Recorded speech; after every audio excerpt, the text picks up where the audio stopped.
y alumnas del quinto año de secundaria.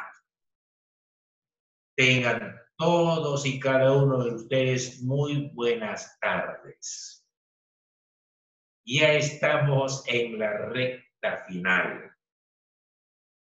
Algunos profesores de repente ya están tomando sus exámenes, sus pruebas, están evaluando. Yo ya tomé mi prueba, ¿se acuerdan ustedes? Ya dieron su examen con 5 preguntas. Así es que de los que van subiendo sus tareas, la respuesta de las actividades, también los voy evaluando. Voy leyendo una pregunta, la respuesta a una pregunta o a 2 preguntas de los alumnos y luego les voy poniendo su notita. ¿Me han entendido? Entonces hay que prestarle atención a estos últimos días de clase que corresponden al segundo trimestre. Ciencias sociales con quinto año. Qué bonito cómo mis chicos y las chicas están cumpliendo en un 90%, 95%. Y eso a uno lo anima a prepararse más y mejor, porque son alumnos ya de quinto de secundaria y tienen que tener una gran cultura y conocimiento de lo que les estamos enseñando en secundaria, etcétera, etcétera, etcétera. Cuando lleguen a la universidad, dialoguen. Cuando lleguen a la universidad, conversen. Cuando lleguen a la universidad, hay que crear problemas en cuanto se refiere a conocimientos para dialogar, para conversar. De repente algunos están de acuerdo con la problemática que has presentado y la solución, y algunos otros no están de acuerdo con eso. Entonces vamos a tener que agarrar y hacer una especie de diálogo, la mejor alternativa de solución a los problemas. ¿Me han entendido? Muchas gracias. Vamos a empezar con esta situación.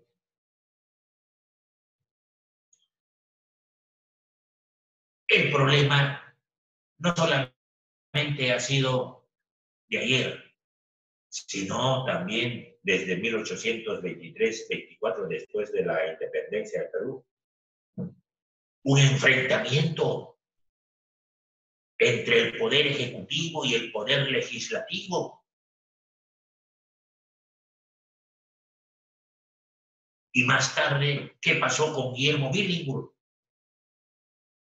¿Acaso el Congreso no lo retiró también cuando estuvo en la presidencia del 2012, 2013, 2014, por allí? Enfrentamiento entre el poder ejecutivo y el poder legislativo, porque mi amigo Billinburg, Guillermo Enrique Billinburg, se popularizó como presidente de la República en 2012, 13, 14, 15. Y eso no le gustaba a los congresistas, a los parlamentarios, porque antes había Cámara de Diputados y Cámara de Senadores. La Cámara de Diputados eran los más jóvenes y la Cámara de Senadores los que tenían mayor experiencia a partir de los 50 años de edad. Salía una ley que había sido aprobada por la Cámara de Diputados y esa ley tenía que pasar a la Cámara de Senadores para que los senadores lo revisen, lo estudien, lo analicen y si encontraban alguna irregularidad, algún defecto, hay que devolverlo a la Cámara de Diputados para que lo corrija. ¿Ahora qué? ¿Después acaso no tenemos el día de ayer un enfrentamiento entre el Poder Ejecutivo y el Poder Legislativo? sea, esto lo que está ocurriendo no es de hoy nada más, tiene historia. Así es que para llegar a un Congreso de la República, poder legislativo, en otros países se preparan previamente para candidatear, hacen sus prácticas, hacen sus reuniones donde se están preparando. Y aquí en el Perú no se da eso. Por eso existen representantes en el Congreso que cometen algunos errores,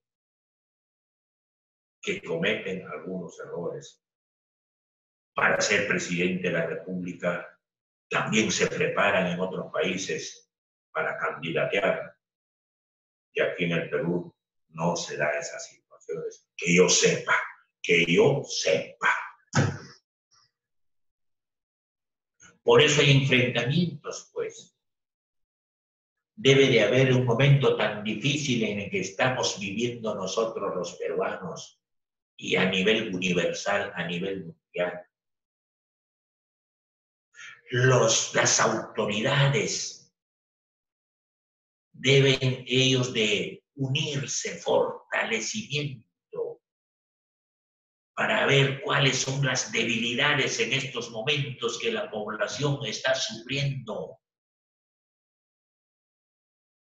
Y luego planificar proyectos de inmediato, ponerlos en práctica,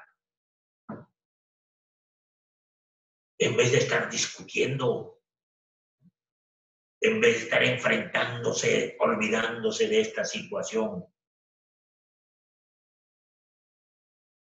Porque hay mucha gente que está en una situación de vulnerabilidad, de debilidades, y no hay chamba.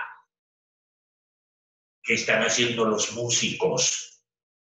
Saliendo a la plaza de armas para tocar, para agarrar sus instrumentos y tocar, para que las personas que están gironeando por la plaza de armas le den pues una monedita para que puedan sobrevivir sus hijos. Están visitando algunos barrios con sus instrumentos y tocando 5 o 10 minutos para que a las finales pasen con su gorrito pidiendo limosna, apoyo económico. Estamos en esa situación, mis queridos alumnos de cuarto y quinto año de secundaria, quinto. Y esto no es un juego, sino las cosas hay que tomarlo con seriedad. Con seriedad, señores, que nosotros los peruanos hemos confiado en ustedes, señores alcaldes, señores gobernadores, señores del Poder Ejecutivo, Legislativo y Judicial, y otros organismos más del Estado. Tomen conciencia. El pueblo está sangrando. El pueblo está débil, debilitado. Hay que fortalecer en forma gradual y lenta esa situación. Por eso vamos a ver quiénes estuvieron en el gobierno a partir de 1990 hasta el año 2016. ¿Y qué diablos hicieron? ¿Qué acciones inmediatas tomaron? Vamos a ver eso. ¿Me están entendiendo? Amigo Alfaro Verano, ¿me estás entendiendo? Alumno Buguerra, ¿estás escuchando? Alumno Aro Peña, ¿estás entendiendo, hijito? Alumna Murgia, Erastegui, Montesa, ¿me están escuchando? estamos en una situación difícil. El Perú está sangrando. Y por otro lado, Manuel González Prada, el Perú está enfermo, entre comillas, donde se coloca el dedo, donde se pone el dedo, brota la pus. Y eso es cierto. Como los grandes hombres se adelantan a los hechos. Los grandes hombres se adelantan a las acciones.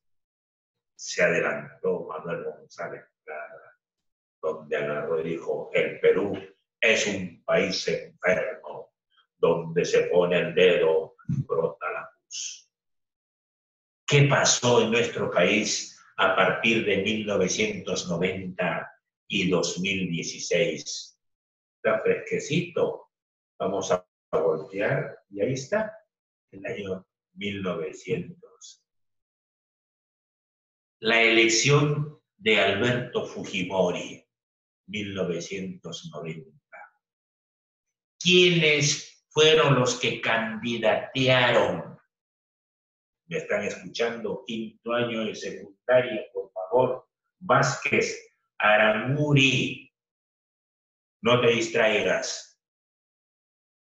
Tienes que tomar las cosas con seriedad. Tienen que tomar las cosas con seriedad.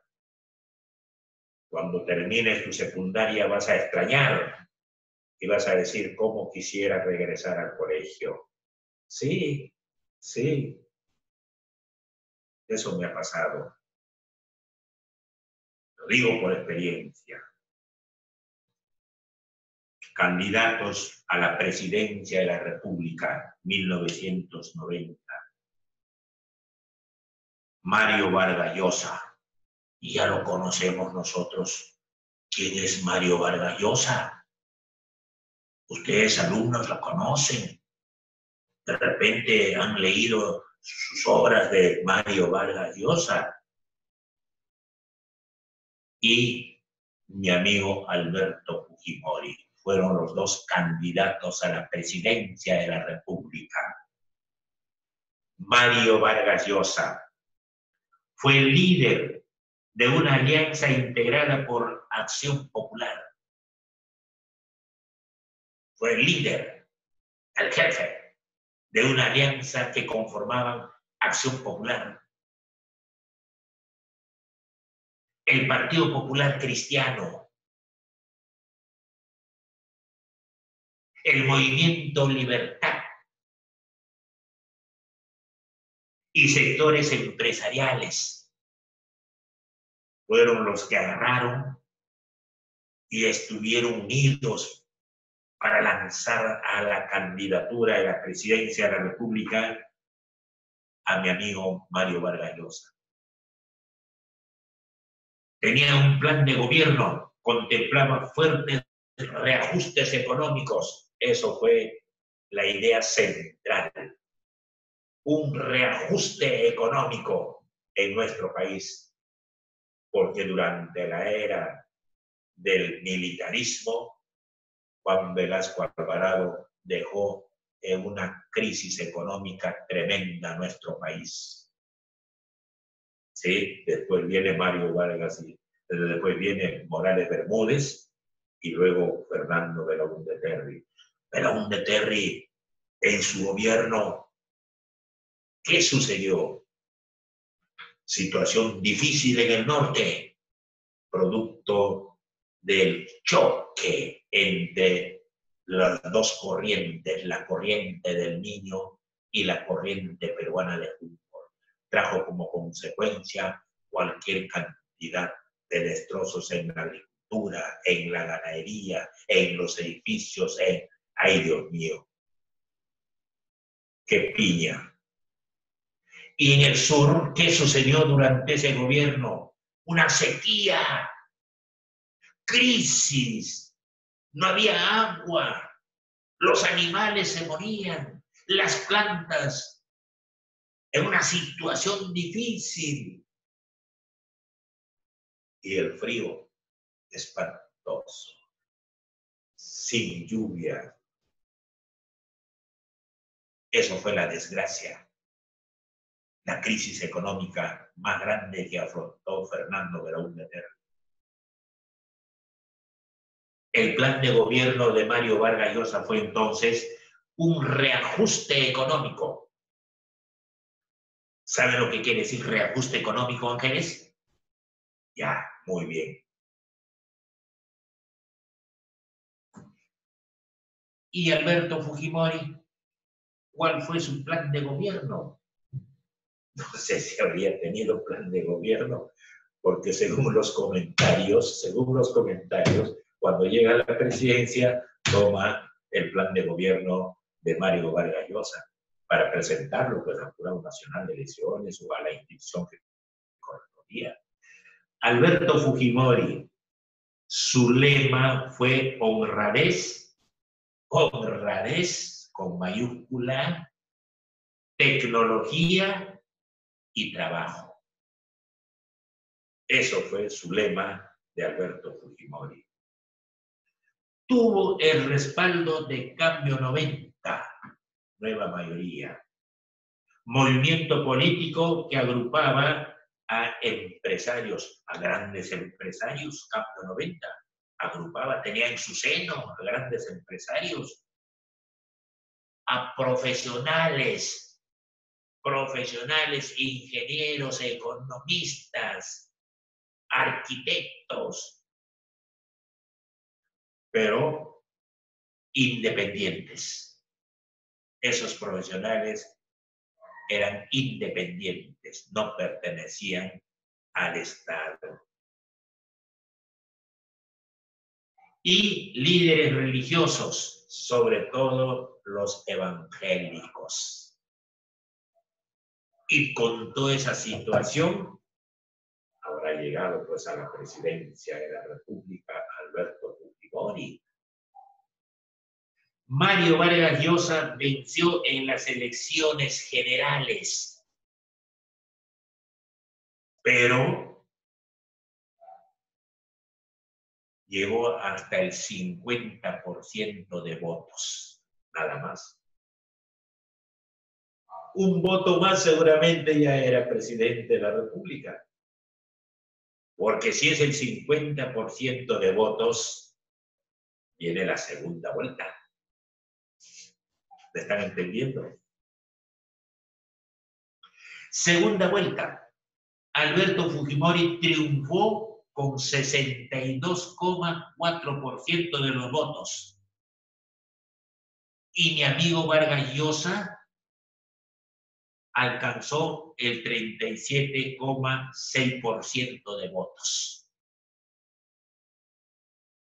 ¿Qué vamos a hacer?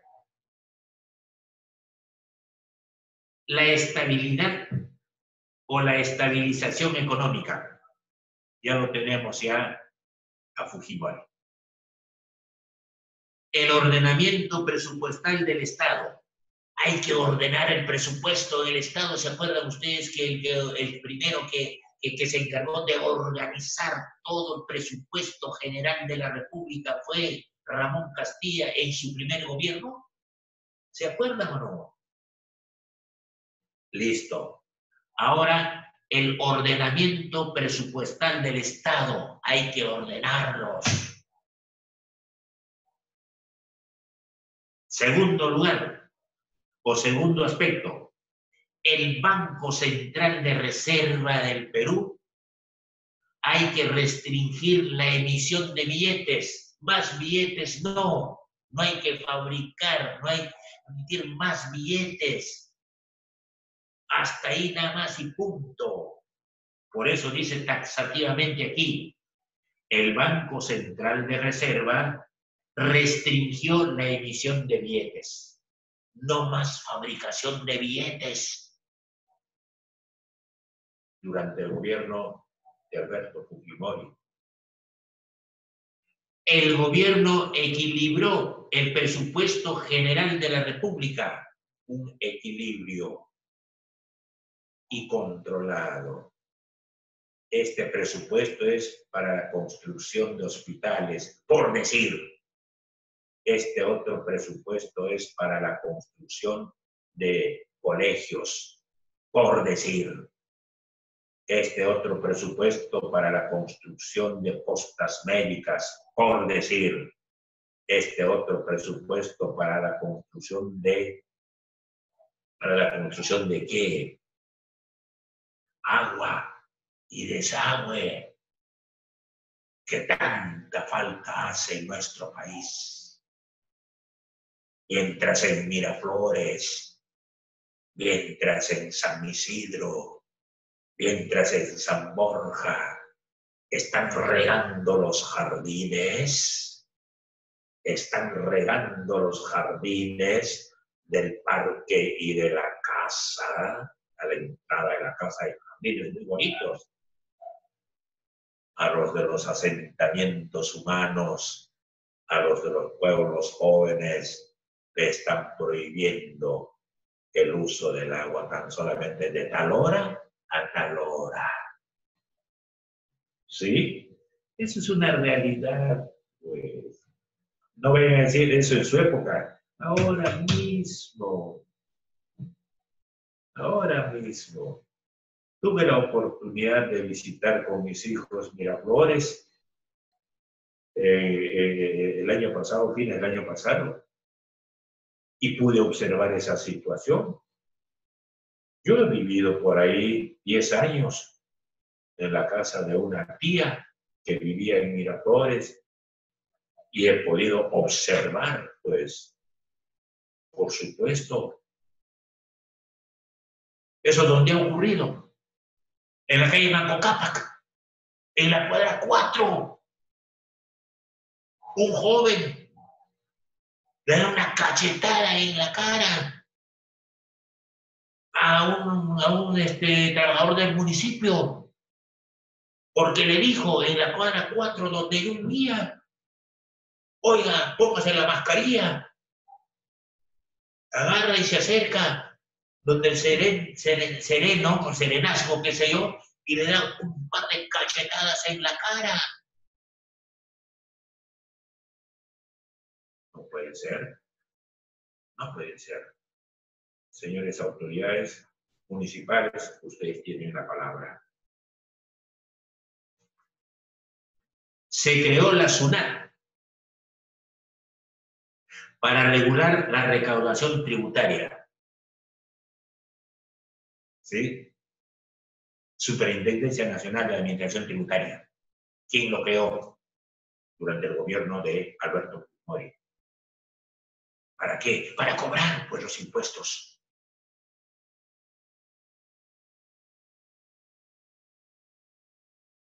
Se organizó, se dio la reinserción económica internacional. ¿En qué consiste esto, reinserción económica internacional? Durante el gobierno de Fernando Belaúnde Terry, los préstamos que se había solicitado el Fondo Monetario Internacional había que pagar el 25% mensuales. 25% mensuales. Y cuando llega mi amigo Alan García, Alan García, sí, se niega a pagar esa cantidad y dice tan solamente voy a pagar durante mi gobierno el 10% y punto, se terminó todo. ¿Acaso el Fondo Monetario Internacional no nos tildó a nosotros de país tramposo? ¿Y acaso el Fondo Monetario Internacional no hizo de conocimiento a todos los países prestatarios del dinero, diciéndoles no presten dinero al Perú porque es un país tramposo? Y aquí dice, se dio la reinserción económica internacional. Llega Alberto Fujimori al gobierno y dice, vamos a pagar el 25% al préstamo del Fondo Monetario Internacional u otros préstamos. Se reorganizó la burocracia estatal. Había muchos burócratas en los diferentes ministerios. Entonces hay que hacer un reajuste de esos. Y como producto de este reajuste quedaron muchos trabajadores fuera de sus actividades, fuera de su centro de trabajo. desocupados.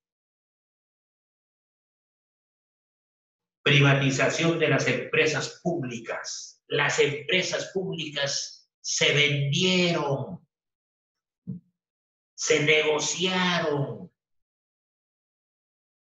Tenemos, por ejemplo, telecomunicaciones, tele no sé qué, se vendió a España y España ha regularizado las deudas. Señores de la SUNAT, ¿por qué tenemos miedo a hacer un cobro a los países que deben?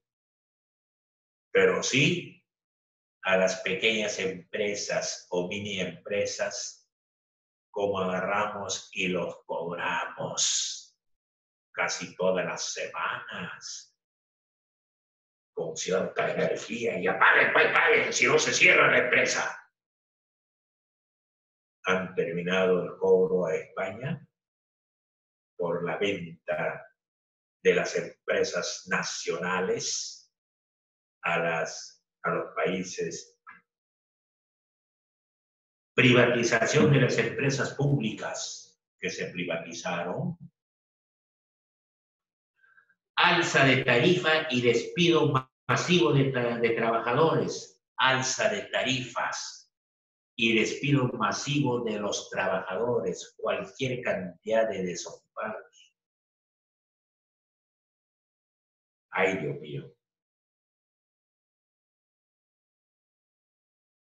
La conversión autoritaria y el nepotismo. La conversión autoritaria y el nepotismo durante el gobierno de Alberto Fujimori. Hechos y o acciones. Asesor del presidente de la República de ese entonces, mi amigo Vladimiro Montesinos. Asesor. Los congresistas tienen sus asesores. Los del Poder Ejecutivo, presidente de la República, tienen sus asesores. Los que trabajan en otras instituciones estatales tienen sus asesores. Y hay asesores que ganan 10,000, 15,000. Y hay congresistas que tienen 2, 3 asesores de repente, etcétera, etcétera, etcétera.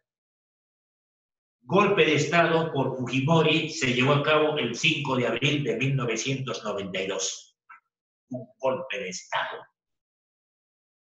Se fortaleció el programa de emergencia social.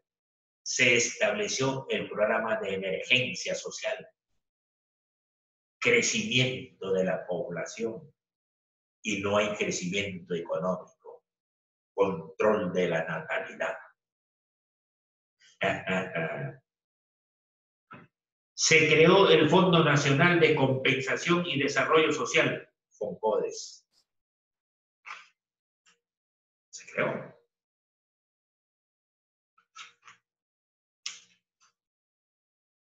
Y el Programa de Apoyo Alimentario, PRONA. Eso lo conocemos nosotros. PRONA. Convocó a Alberto Fujimori a un Congreso Constituyente democrático para elaborar la nueva Carta Magna durante su gobierno.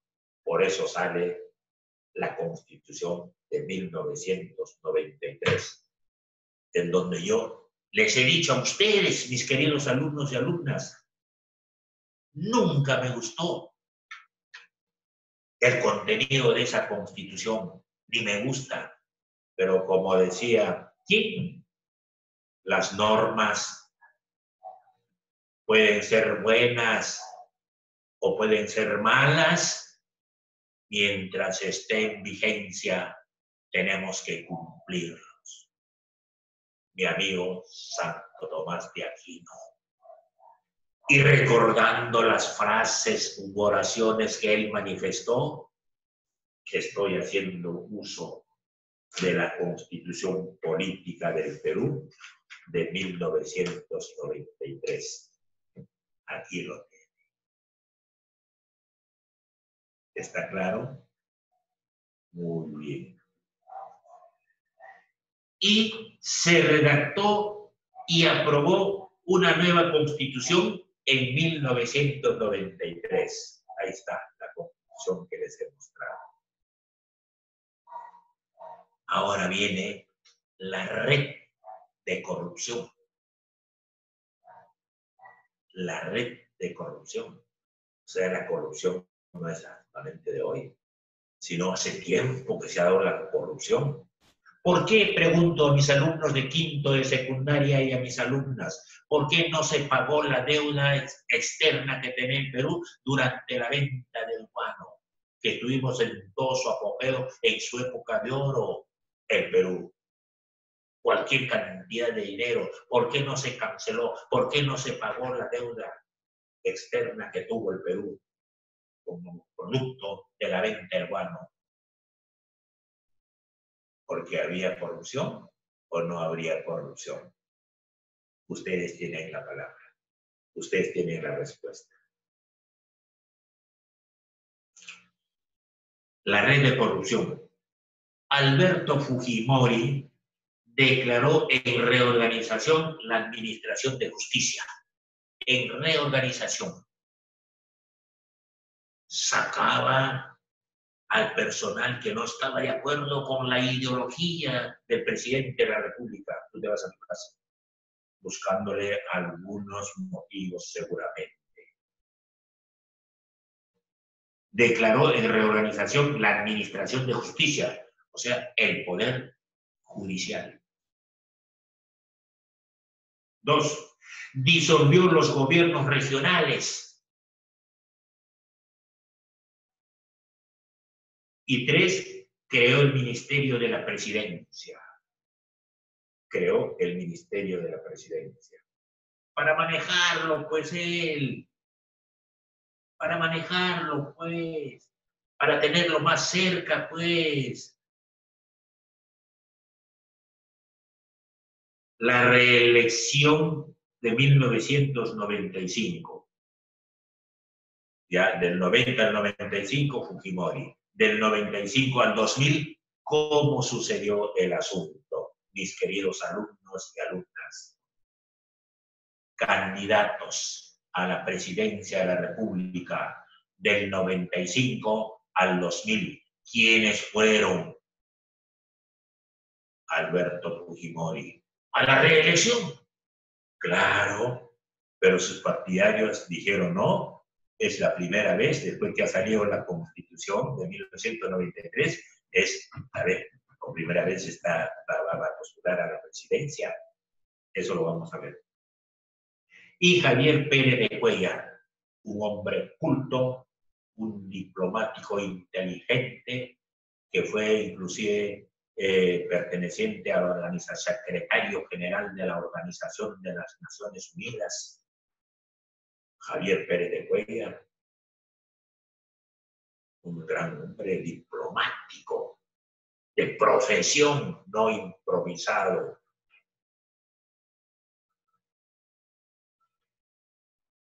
Fujimori triunfó con el 64% de los votos. Le ganó a Javier Pérez de Cuellar. Antes de las elecciones del 2000,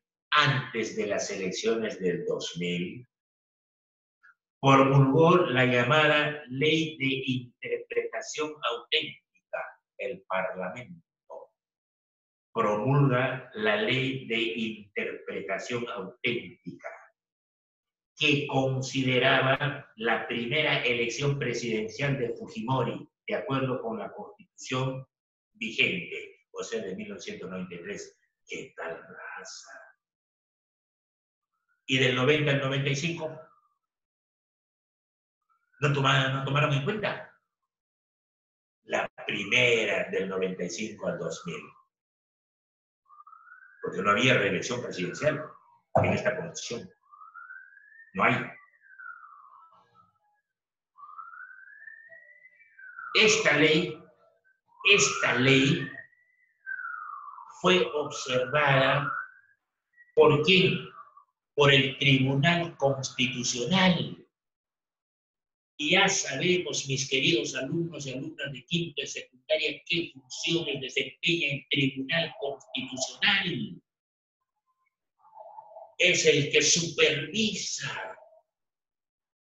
Es una institución, es un organismo que supervisa, que monitorea el cumplimiento de los artículos de la Constitución política en forma taxativa. Y si había alguna ley que no estaba en la Constitución la Constitución, si había aprobado una ley que no estaba en coordinación con algunos artículos de la Constitución, el Tribunal Constitucional tenía todo el derecho de agarrar y sacar una norma considerando de inconstitucional esa ley que ha salido por el Congreso, que se ha dado al Congreso. Eso realizó Alberto Fujimori cuando dice acá, esta ley fue observada por el Tribunal Constitucional y en represalia el Congreso de la República de ese entonces destituyó a 4 de los miembros del Tribunal Constitucional por haber observado que tal raza destituyó, lo sacó como miembro integrante del Tribunal Constitucional a 4 tribunos. Dentro de ellos había una mujer. Opositores políticos fueron. ¿Quiénes fueron los opositores políticos de Alberto Fujimori? ¿Quiénes estuvieron en contra de Alberto Fujimori? Porque ya es la segunda vez que ha sido elegido presidente de la República, faltando el respeto, digamos, a nosotros los peruanos, porque la Constitución dice no hay reelección presidencial. Opositores. Mi amigo Luis Castañeda El Ocio, exalcalde de Lima Metropolitana. Mi amigo Alberto Andrade, un hombre alcalde también que fue de Lima Metropolitana y se preocupó mucho por darle belleza, los parques, la Plaza de Armas, las demás plazas San Martín, Parque Universitario, verdecito, a la entrada por Los Olivos, verdecito, para darle belleza. Y más tarde, ¿acaso esos parques no fueron enrejados? ¿Por qué lo enrejaron? ¿Y para qué lo enrejaron? Y ahora, ¿acaso la mayoría de la población en Barranca, las puertas no están enrejadas? ¿Por qué y para qué? ¿Las puertas de qué? De los bancos, de las farmacias, de las casas particulares, algunas de las casas comerciales, otras, ¿acaso no están enrejadas? ¿Por qué? Pregunto. Y ustedes también pregunten, pues, ¿por qué? Y Alejandro Toledo, ¿acaso ahora no está en una situación difícil en Estados Unidos? ¿Sí o no? La resistencia de la sociedad civil. Fujimori triunfó en las elecciones del 2000. O sea, se presentó como candidato el año 2000. Y hubo una resistencia en las elecciones del 2000. Los 4 suyos, que se reunieron en la Plaza de Armas, perdón, la Plaza de la Victoria, al pie del monumento de Manco Cápac, y al frente la iglesia y al otro costado hay de la Policía Nacional, un emplazamiento de la Policía Nacional. Cuestionamiento de los organismos nacionales e internacionales. Los organismos nacionales e internacionales observaron esta situación del 2000. Había un cuestionamiento, había una observación y decían el por qué y el para qué. ¿Acaso no se presentaron las protestas masivas con la marcha de los 4 suyos? Bajo la jefatura de Alejandro Toledo, que organizó esta situación, él. Y eso ocurrió el 28 de julio del 2000, cuando Alberto Fujimori se encontraba dando su mensaje en el Congreso. ¿Acaso los que formaban parte de los 4 suyos no iban acercándose por la avenida Bancay, por el Parque Universitario, por la Plaza San Martín y no incendiaron un Banco de la Nación en la avenida Nicolás de Pierola? ¿Y cuántos murieron? 2 o 3 personas, si no me equivoco.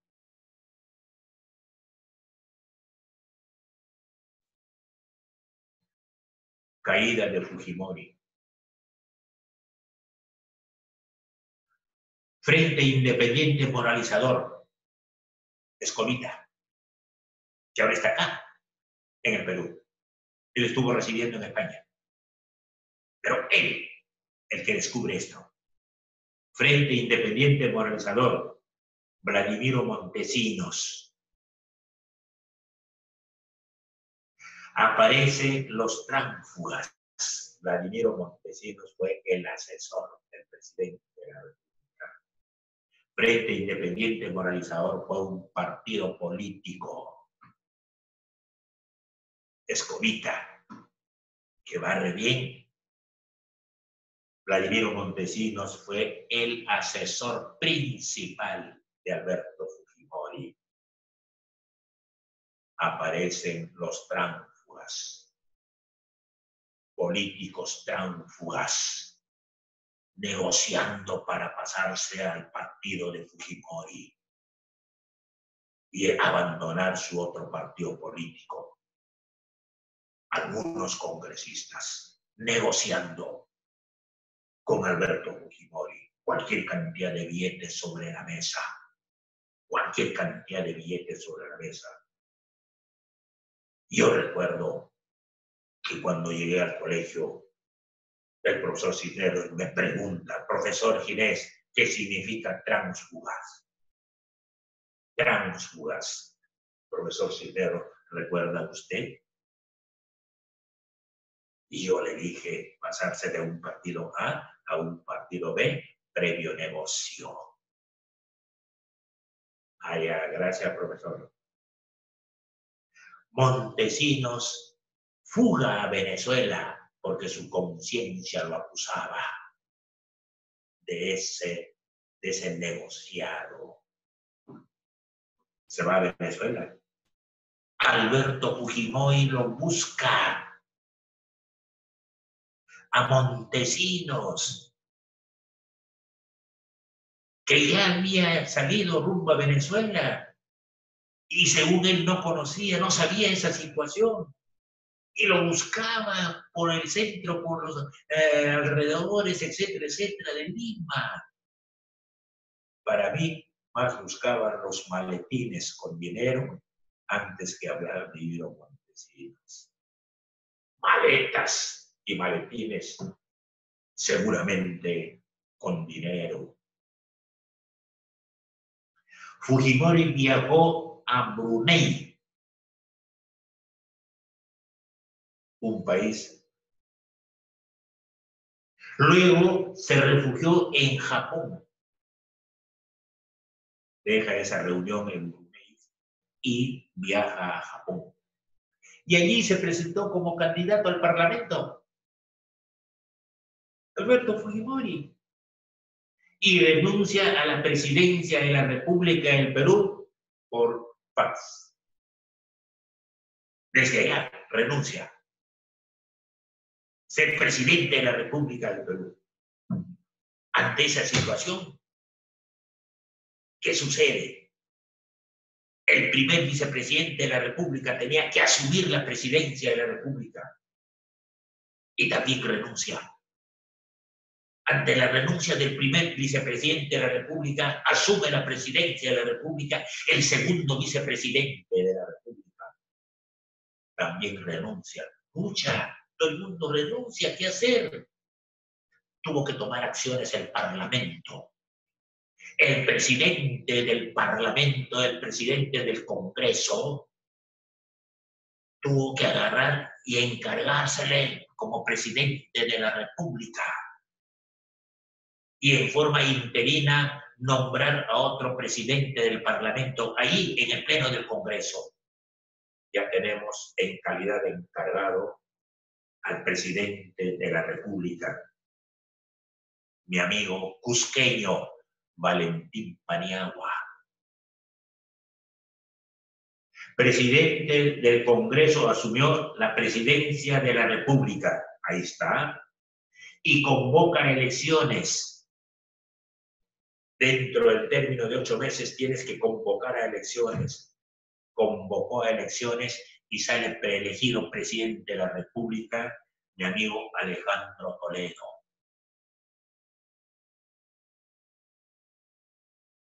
Alan García, Ollanta Humala, Pedro Pablo Kuczynski, Martín Vizcarra son los sucesivos presidentes de la República. O sea, después de Alejandro Toledo, asume la presidencia de la República por elecciones, por sufragio universal, Alan García. Que en paz descanse. Después de Alan García, asume la presidencia de la República mi amigo Ollanta Humala, que está siendo procesado conjuntamente con su señora esposa. Después de Ollanta Humala, asume la presidencia de la República Pedro Pablo Kuczynski, siendo procesado también y no puede salir del país. Y asume la presidencia de la República el primer vicepresidente de la República, Martín Vizcarra, que ahora tiene problemas judiciales y ha tenido problemas. Eso es lo que yo avisoré. ¿Qué cosa avisoraste? Que termine los 6, 7 meses de presidente de la República y al toque de Palacio de Gobierno que se vaya al Palacio de Justicia para ser procesado. Pero antes no, porque estamos viviendo un momento bastante difícil en el sector salud. Y se cumplió, me escucharon. ¿Sí? Y ahora Martín Vizcarra tendrá que gobernar, administrar el país hasta el 28 de julio de 1920. Hasta el 28 de julio tendrá que entregar la banda presidencial a quien tenemos que elegir. Habrán candidatos de calidad como para que pueda darle un reflotamiento a esta situación en la que estamos viviendo. No sé, lo dudo. Y es bueno dudar. Ya les dije a ustedes 50,000 veces, había un filósofo donde agarraba y decía, lo dudo. Porque si no dudamos, estaríamos convencidos de que todas las cosas, acciones que realizamos, serían verdaderas. Y no es así.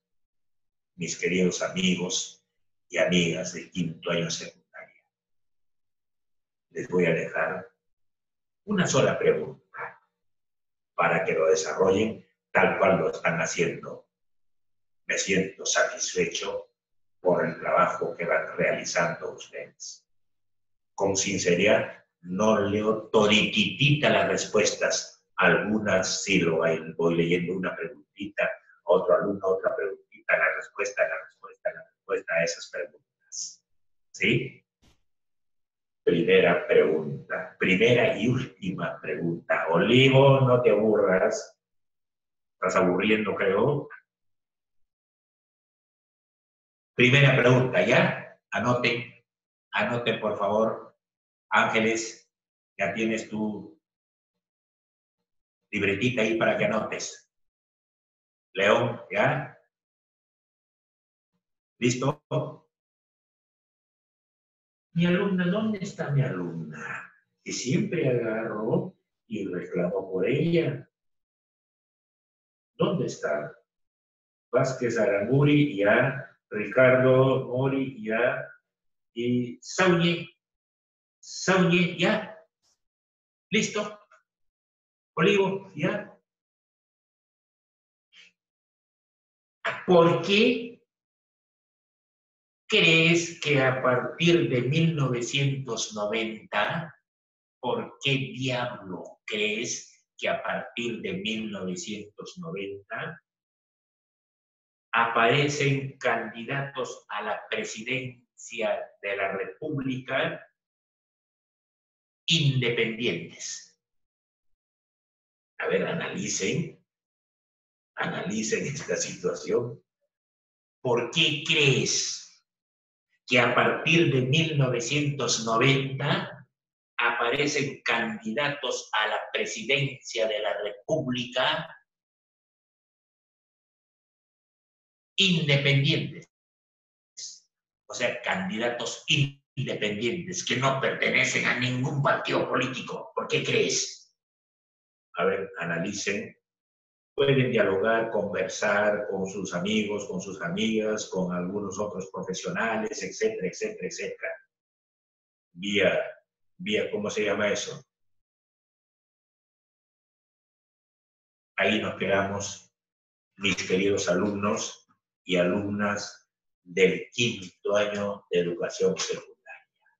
Mi recomendación, lean bastante, tienen tiempo más que suficiente. ¿Me han entendido? Muchas gracias. Buenas tardes.